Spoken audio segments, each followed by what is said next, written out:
ತಾನೇ ಟೆನ್ನಿಸ್ ಕಿಟ್ನವ್ರು ಬಂದರು, ತಮ್ಮ ಮೇಲೆ ಒಂದು ಆರೋಪ ಮಾಡಿದ್ದಾರೆ, ಸರಿಯಾಗಿ ಇನ್ವಿಟೇಷನ್ನ ಕೊಟ್ಟಿಲ್ಲ ಅನ್ನುವಂಥದ್ದು. ಒಂದು ಜೊತೆ ಕೈಗೆ ಸಿಗೋದಿಲ್ಲ ಅಕಾಡೆಮಿ ಅಧ್ಯಕ್ಷರು ಅಂತ ಒಂದು ಹೇಳಿಕೆಯನ್ನು ಕೊಟ್ಟಿದ್ದಾರೆ. ಅಂದರೆ ಫೆಸ್ಟಿವಲ್ ಮಾಡಿದ್ಬಿಟ್ಟು ಅವ್ರ ಕೈಗೆ ಸಿಗಬೇಕು ಅಂತ ಅದು ಗೊತ್ತಿಲ್ಲ ಸರ್, ಅದು ನೀವು ನಿಮ್ಮ ಅನಿಸಿಕೆ. ನಾನೇ ಹೇಳ್ಬಿಡ್ತೀನಿ ವಿರೋಧ ಪಡಿ ಸರ್, ಒಂದು ವಾರದಿಂದ ಹೇಳ್ಕೊಂಡಿದ್ದೀನಿ ಸರ್. ಕೇಳಿ ಸರ್, ಈಗ ಹೇಳ್ತೀನಿ. ಅಕಾಡೆಮಿಯ ಅಧ್ಯಕ್ಷತೆಯಲ್ಲಿ ಫಿಲಮ್ ಫೆಸ್ಟಿವಲ್ ತುಂಬ ಚೆನ್ನಾಗಿ ಮೂಡಿಬರ್ತಾಯಿದೆ.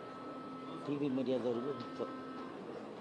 ತುಂಬ ದೊಡ್ಡ ದೊಡ್ಡ ಕಲಾವಿದರು, ಟೆಕ್ನಿಷಿಯನ್ಸು ಬಂದು ವರ್ಕ್ಶಾಪ್ನ ನಡೆಸ್ತಾ ಇದ್ದಾರೆ. ಕಿಕ್ಕಿರಿದ ಆಡಿಯನ್ಸು ಹೊರಗಿನ ಮಾಲಲ್ಲಿ ಜಮಾಯಿಸಿದ್ದಾರೆ. ತಿಳ್ಕೊಳ್ಳುವಂಥವ್ರು, ಟೆಕ್ನಿಷಿಯನ್ಸು, ಆ್ಯಕ್ಟರ್ಸು ಎಲ್ಲ ಬರ್ತಾಯಿದ್ದಾರೆ. ಸುಮಾರು ಕಲಾವಿದರು ನನಗೆ ಫೋನ್ ಮಾಡಿ ನಾವು ಈಗ ಬರ್ತೀವಿ ಅಂತೇಳಿ ಬರ್ತಾಯಿದ್ದಾರೆ. ನಿನ್ನೆ ದುನಿಯಾ ವಿಜಯವರು ಬಂದಿದ್ದರು, ಅವರೇ ಫೋನ್ ಮಾಡಿ ನಮಗೆ ಬಂದು ಅಲ್ಲಿ ಎಲ್ಲರ ಹತ್ರ ಮಾತಾಡಿ ಹೋಗ್ತೀನಿ ಸರ್ ಅಂತ ಹೇಳಿದ್ರು. ಈ ಥರ ಪ್ರೋಗ್ರೆಸ್ಸು ನಮ್ಮ 16ನೇ FS ಅಂತಾರಾಷ್ಟ್ರೀಯ ಚಲನಚಿತ್ರೋತ್ಸವ ಅದ್ಧೂರಿಯಾಗಿ ನಡೀತಾ ಇದೆ. ನಮಸ್ಕಾರ.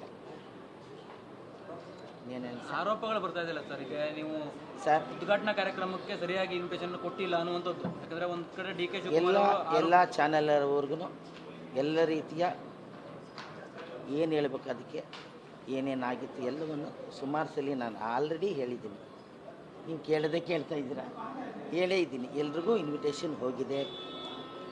ಖುದ್ದಾಗಿ ನೀವು ಹಾಕಿದ್ದೀನಿ ರೀ. ಅನಂತವರು PRO ಅವರೇ ಮುಖ್ಯವಾದ ಸಿನಿಮಾಗಳಿಗೆ ಪ್ರತಿ ವರ್ಷವೂ ಎಲ್ಲರಿಗೂ ಇನ್ವಿಟೇಷನ್ ತಲುಪುವಂಥ ಕೆಲಸಗಳನ್ನ PRO ಅನಂತು, ನಮ್ಮ ಈಗ ಮೆಂಬರ್ ಆಗಿದ್ದಾರೆ ಸುಧೀಂದ್ರ ವೆಂಕಟೇಶ್ ಹಾಗೂ ರಮೇಶ್ BT, ಇವರು ಮೂವರ ಕೈಲಿ ಕೂಡ ನಾವು ಇನ್ವಿಟೇಷನ್ ಕೊಟ್ಟಿದ್ವಿ. ವರ್ಷ ಹೇಗೆ ಫಿಲ್ಮ್ ಫೆಸ್ಟಿವಲಲ್ಲಿ ಯಾವ ರೀತಿಯಲ್ಲಿ ಯಾರ್ಯಾರಿಗೆ ಇನ್ವಿಟೇಷನ್ ಹಂಚಬೇಕು, ಯಾರ್ಯಾರಿಗೆ ಖುದ್ದಾಗಿ ಹೋಗಿ ಕೊಡಬೇಕು, ಯಾರ್ಯಾರಿಗೆ ಪೋಸ್ಟರಲ್ಲಿ ವಿತ್ ಪಾಸ್ ಹೋಗುತ್ತೆ, ಇದೆಲ್ಲವೂ ಕಳೆದ ವರ್ಷ ಹೇಗಾಗಿದೆಯೋ ಈ ವರ್ಷ ಕೂಡ ಅಷ್ಟೇ ಕರೆಕ್ಟಾಗಿ ಆಗಿದೆ.